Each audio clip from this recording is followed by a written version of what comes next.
It was a chaotic scene near Over the Rhine as 3 young men are shot to death.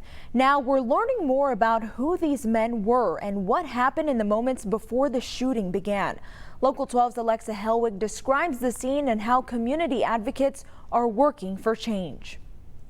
Crime scene tape blocked the area and police lights flashed for hours. CPD worked overnight and into the morning at the scene on 12th near Broadway, trying to make sense of it all.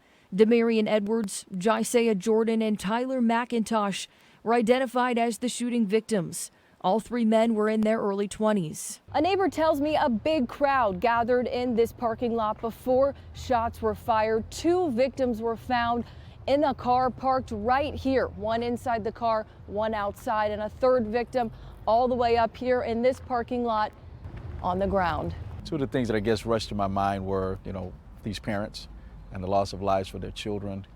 And the most surprising concern that I have is, what were they doing in Pendleton? Pastor Ennis Tate is pushing to change the narrative on violence in Cincinnati. He thinks school, church, and community have to connect in all neighborhoods. He says the city lacks a central plan. We are dealing with a dichotomy. And, people expect Avondale to have a system or to have a safety plan because it's Avondale. Crime is going to be up in Avondale. But they don't expect Pendleton to have a safety initiative because we don't expect crime to happen in Pendleton. As 3 more young lives were taken, Pastor Tate's work continues to target the city's youth.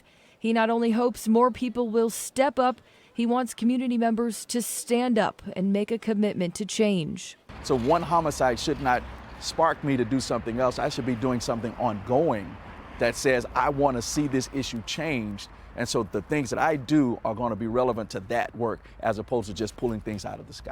In Pendleton, Alexa Helwig, Local 12 News.